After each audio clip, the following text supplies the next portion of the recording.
شمشیر بے نیام part number 13 اپنا Islamic studio. ناظرین، یہودیوں نے جن قبائل کو قریش کا ساتھ دینے کے لیے تیار کیا تھا ان سب کی طرف پیغام بھیج دیے گئے۔ یہ فروری چند 627 سن عیسوی کے آغاز کے دن تھے۔ مختلف قبائل کے لڑاکا دستے مکہ میں جمع ہونے لگے۔ ناظرین، ان قبائل میں سب سے زیادہ فوج بنو غطفان کی تھی، اس کی تعداد 3000 تھی، منہا اس کا سالار تھا۔ ناظرین، 700 آدمی بنو سلیم نے بھیجے۔ بنو اسد نے بھی خاصی فوج بھیجی جس کا سالار طلحہ بن خویلد تھا۔ ناظرین، اس کی تعداد تاریخ میں نہیں ملتی۔ قریش کی اپنی فوج کی تعداد 4000 پیادہ اور 300 گھڑ سوار اور 1500 شتر سوار یعنی اونٹ سوار تھے۔ اس پورے لشکر کی تعداد جو مدینہ پر فوج کشی کے لیے جا رہی تھی کل 10,000 تھی۔ ناظرین، اس کی کمان ابو سفیان کے ہاتھ میں تھی۔ ابو سفیان نے اس متحدہ فوج کو جمیعت القبائل کہا تھا۔ ان میں سے کچھ قبائل مکہ میں نہیں آئے تھے۔ انہوں نے اطلاع دی تھی کہ جب لشکر مکہ سے روانہ ہوگا تو وہ اپنی اپنی بستی سے کوچ کر جائیں گے اور راستے میں لشکر سے مل جائیں گے۔ ناظرین، خالد کو آج وہ وقت یاد آ رہا تھا جب اس نے مکہ سے کوچ کیا تھا۔ لشکر کا تیسرا حصہ ان کی کمان میں تھا۔ اس نے ایک ٹیکری پر گھوڑا چڑھا کر وہاں سے اس تمام لشکر کو دیکھا تھا۔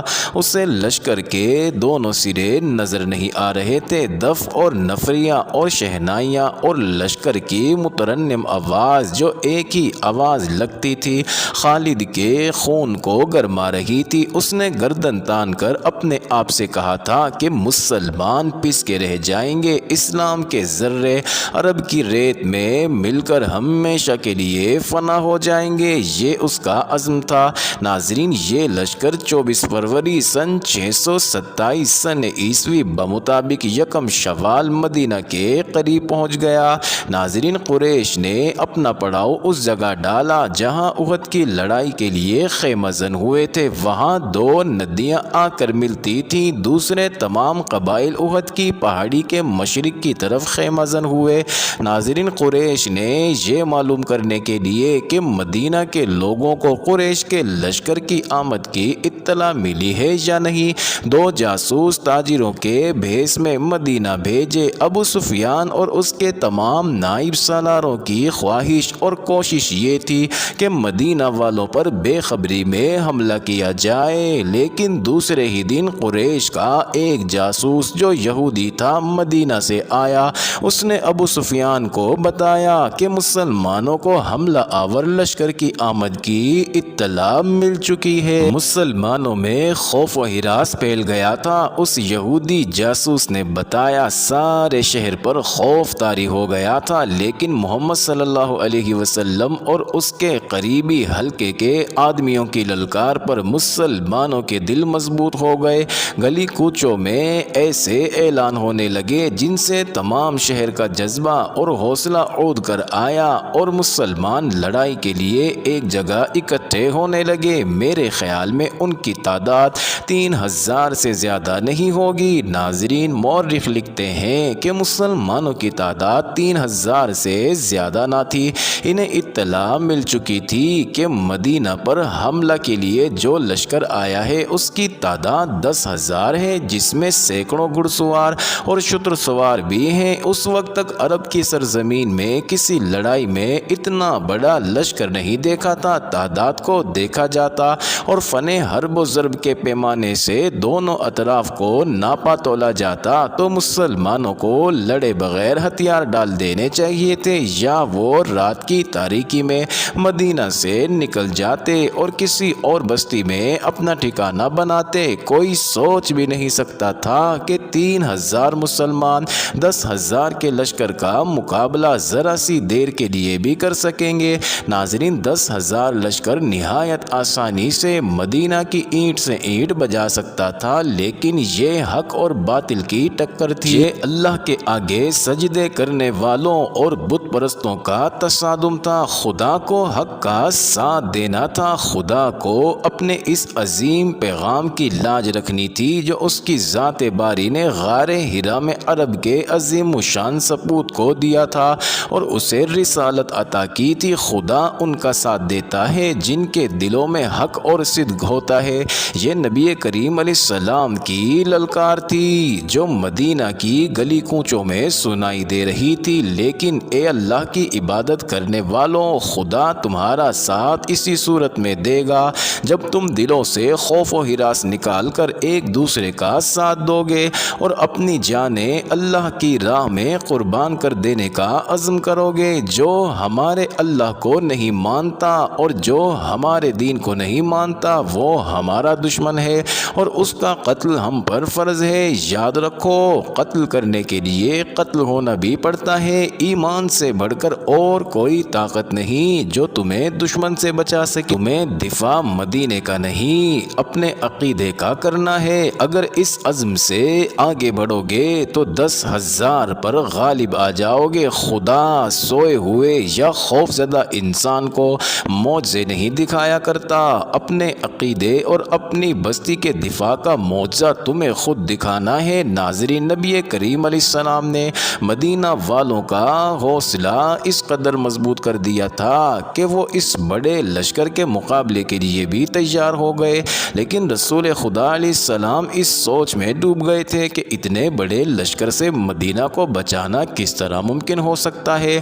آپ علیہ السلام کو یہ تو پورا یقین تھا کہ خدا حق پرستوں کے ساتھ ہے، لیکن حق پرستوں کو خود بھی کچھ کر کے دکھانا تھا۔ بچاؤ کی کوئی صورت نظر نہیں آ رہی تھی۔ خدا نے اپنے نام لیواؤں کی مدد کا انتظام کر رکھا تھا۔ ناظرین، وہ ایک انسان تھا جس نے عمر کے آخری حصہ میں اسلام قبول کیا تھا۔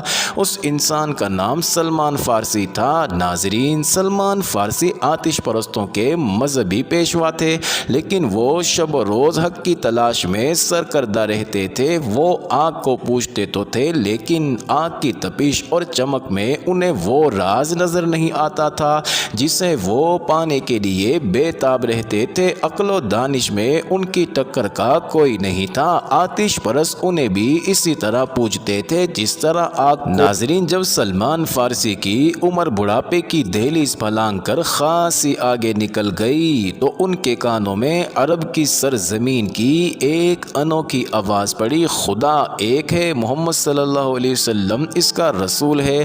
یہ آواز سلمان فارسی کے کان میں گھر بیٹھے نہیں پڑی تھی۔ ان کی عمر علم کی تلاش میں سفر کرتے گزر رہی تھی۔ وہ تاجروں کے قافلے کے ساتھ شام میں آئے تھے، جہاں قریش کے تاجروں کے قافلے اور کچھ مسلمان تاجر بھی جایا کرتے تھے۔ قریش کے تاجروں نے سلمان فارسی کو تنزیہ اور مزاحیہ انداز میں بتایا کہ ان کے قبیلے کے ایک آدمی کا دماغ چل گیا ہے اور اس نے نبوت کا دعویٰ کیا ہے۔ ایک دو مسلمانوں نے عقیدت مندی سے سلمان فارسی کو نبی علیہ السلام کا عقیدہ اور آپ علیہ السلام کی تعلیمات سنائی۔ ناظرین، سلمان فارسی یہ سب سن کر چونک پڑے۔ انہوں نے ان مسلمانوں سے کچھ اور باتیں پوچھی، انہیں جو معلوم تھا وہ انہوں نے بتایا، لیکن سلمان فارسی تشنگی محسوس کر رہے تھے۔ وہ اتنا متاثر ضرور ہو گئے تھے کہ انہوں نے نبی کریم علیہ السلام تک پہنچنے کا فیصلہ کر لیا۔ کچھ عرصہ بعد سلمان فارسی رسول خدا علیہ السلام کے مقدس سائے میں جا بیٹھے۔ انہیں وہ راز مل گیا جس کی تلاش میں وہ مارے مارے عمر گزار رہے تھے۔ انہیں رسول اللہ صلی اللہ علیہ وسلم کے دستے مبارک پر اسلام قبول کر لیا۔ ناظرین، اس وقت تک سلمان فارسی بڑھاپے کے آخری حصے میں پہنچ چکے تھے۔ اپنے ملک میں سلمان فارسی صرف مذہبی پیشوا ہی نہ تھے، وہ جنگی علوم کے ماہر تسلیم کیے جاتے تھے۔ ناظرین، اس دور کے مذہبی پیشوا بھی جنگ و جدل اور سپاہ گیری کے ماہر ہوتے تھے، علم و ادب کے عالم بھی سپاہی ہوتے تھے، لیکن سلمان فارسی کو خدا نے جنگ و جدل کے امور میں غیر معمولی ذہانت دی تھی۔ اپنے ملک میں جب کوئی لڑائی ہوتی تھی یا دشمن حملہ آور ہوتا تھا تو سلمان فارسی کو بادشاہ طلب کر کے صورتحال ان کے آگے رکھتا اور مشورے لیتا تھا۔ نامور سالار بھی ان کے شاگرد تھے۔ ناظرین، وہ سلمان فارسی اس وقت مدینہ میں رسول اکرم علیہ السلام کے صحابہ کرام میں شامل تھے۔ رسول اکرم صلی اللہ علیہ وسلم نے یہ صورتحال جو قریش نے آپ علیہ السلام السلام کے لیے پیدا کرتی تھی سلمان فارسی کے آگے رکھی۔ خندق کھودو جو سارے شہر کو گھیرے میں لے لے۔ سلمان فارسی نے کہا رسول کریم علیہ السلام اور وہاں بیٹھے ہوئے تمام صحابہ کرام اور سالار ایک دوسرے کے منہ کی طرف دیکھنے لگے کہ سلمان فارسی نے یہ کیا کہہ دیا ہے۔ ناظرین، عرب خندق سے واقف نہیں تھے۔ فارس میں جنگوں میں خندق کا رواج تھا۔ سب کو حیران دیکھ کر سلمان فارسی نے بتایا کہ خندق کیا ہوتی ہے اور اس سے دفاعی کام کس طرح لیا جاتا ہے۔ رسول کریم علیہ السلام نے جو خود انسانی تاریخ کے سب سے عظیم نامور سالار تھے، خندق کی ضرورت اور افادیت کو سمجھ لیا، لیکن آپ علیہ السلام کے دیگر سالار شش و پنج میں پڑ گئے۔ ان کے لیے اتنے بڑے شہر کے ارد گرد اتنی چوڑی اور اتنی بڑی خندق کھودنا ناقابل فہم نہیں تھا، لیکن انہیں رسول خدا علیہ السلام کا حکم ماننا تھا۔ خندق کی لمبائی، چوڑائی اور گہرائی کا حساب کر لیا گیا۔